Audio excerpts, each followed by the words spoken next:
Welcome back, fellow story lovers. This time our journey starts to darken. Chapter 6.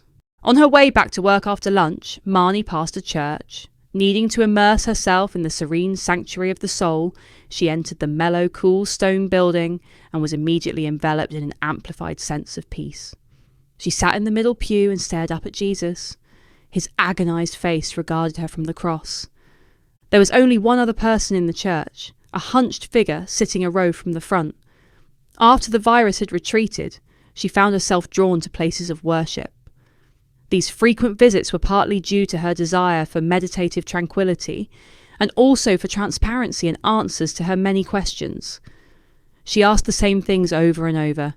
Dear God, are we being punished? Did you take the air from our lungs for poisoning yours? Was the sickness a great filter put in place by you? Are all these disasters planned or random acts of nature?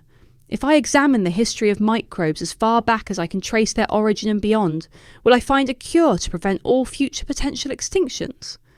In Marnie's mind, she wasn't religious. She was only curious. And without parents to talk to, the visits helped clear her overactive brain. Please tell me, am I deserving of love? Is it safe? She said, as though addressing her father. The person in front cleared their throat, and her eyes dropped down to her fellow seeker. A lightning thought flashed into her mind, and she saw the image of the lookout bent over, sucking on his roll-up. Silently, she listened to the man uttering a prayer and observed him from a distance, trying to will him into revealing himself. She struggled to repress her growing anger as the anxious minutes stuttered by, with the man showing no signs of moving. Enraged by how the hostile intruder speaking through her security system had frightened her, she decided to confront the man. The youth, sensing her gaze, turned and rose. As he came close, his eyes fastened onto Marnie. Recognition dawned on his face, and his expression hardened. She wanted to flash him an accusing glare, but failed and bowed her head. He hurried off towards the exit, and Marnie followed. Stealthily, Marnie pursued the man through the streets to the outskirts of the town, where, in the near distance, she spotted the outline of hills. Continuing the chase, she saw seagulls swooping and fighting, and on closer examination, observed clouds of flies. Then she noticed that shacks were rising from the garbage, made from any available materials such as wood, scraps of fabric, bottles, tents, and sheets of rust-coloured metal. The stench took her breath away as she battled over the treacherous, sinking, rotting detritus. Guiltily, she was gripped by the morbid fascination of glimpsing a world she hadn't known existed. Areas of damp air and rising steam next to patches of crisp, dry materials that threatened to combust in the glaring heat. Only half aware of the background noises of people muttering and wild, crazy-eyed children playing and crying, Marnie locked her eyes onto her target while occasionally glancing down to avoid hazards. The scene was animated with the crawling signs of inhumanity hunting through the waste. It was hard to view anything beyond the oppressive squalor and imperfections of the neglected lives. Eventually, she arrived at a roughly grassed plateau where attempts had been made to cover the layers of discarded products. Here were densely packed tents surrounding a charity marquee. The situation for the inhabitants was grave. If a new disease were to strike, the consequences would be disastrous, Marnie pondered. Then, a flash of memory reminded her of a time when some of the researchers had visited the dump to collect blood samples from the group of outsiders who appeared to be immune to many of the world's killers. The antibody-rich serum was beneficial, but only temporarily. She followed the pale-faced youth down the paths between the tents. The whole place had a sense of unreality, and engendered the same surreal picture of people surviving the abnormal as her mother had described during the lockdown. Marnie stood staring hard, unable to move as she watched the bedraggled people performing their daily rituals of desperation, hurrying around or pacing in front of tents, eating through the empty hours while others queued at the charity tent. She saw the mothers hugging infants close to their chests. Little hands and feet poked out from the rags, innocent of their uncertain futures. Marnie had been diverted by the poignant misery too long, and when she glanced around, the youth had vanished. She brushed the flies from her face, and with the sting gone from her anger, decided she'd made a mistake. The thrill of being in a place most would fear to go vanished, leaving her blushing awkwardly, hoping she could retreat without being seen. In a gesture of farewell, and to remind herself how society was treating people whose genes were different, she peered one last time around a tent over at the distressed lines of people outside the charity marquee.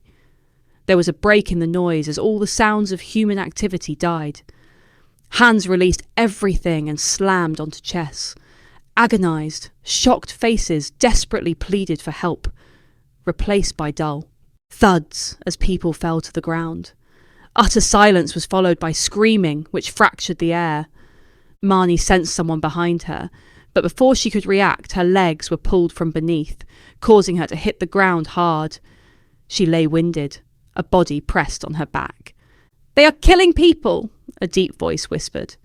"When I let you go, you will back away and retrace your steps out of here if you want to live."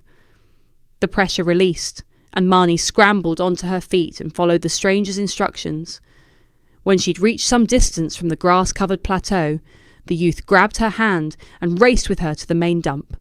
On the path that led back to the town, he finally stopped, and they both bent and gasped for breath.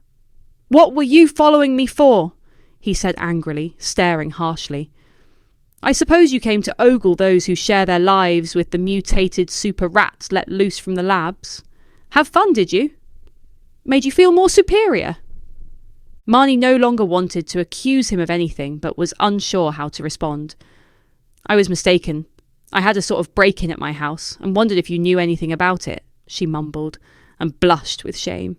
He laughed and flashed his eyebrows, and a contemptuous grin curled his lips. "That's what I would expect from your kind." He grabbed her arm and started, pulling her back towards the dump. "Let me show you the vast booty from my latest haul." "I'm sorry," she cried. "I was wrong." "But you had nobody else to blame," he said, finishing her sentence and releasing his grip. They walked on together in silent misery. "I shouldn't have accused you. I'm truly sorry," she added. They stopped outside the church doors. Marnie fanned her face to cool down. It is typical how a chance meeting can build up in someone's head and lead to all kinds of assumptions. Fear is a dangerous thing. It causes people to follow anyone who promises them salvation, even if those saviours are willing to murder others in the name of peace, he said, musing. "Let's get out of the heat," he added softly. Inside they sat together on the nearest pew. Marnie, inept at social dialogue, consciously watched her words, trying not to mention anything which might offend. Anxiously, she ignored her screaming OCD, which told her the man's stink could only reveal he was full of germs. "Most have an overwhelming urge to turn their backs on us and ignore our cries for help," he muttered, fixing his eyes on the cross.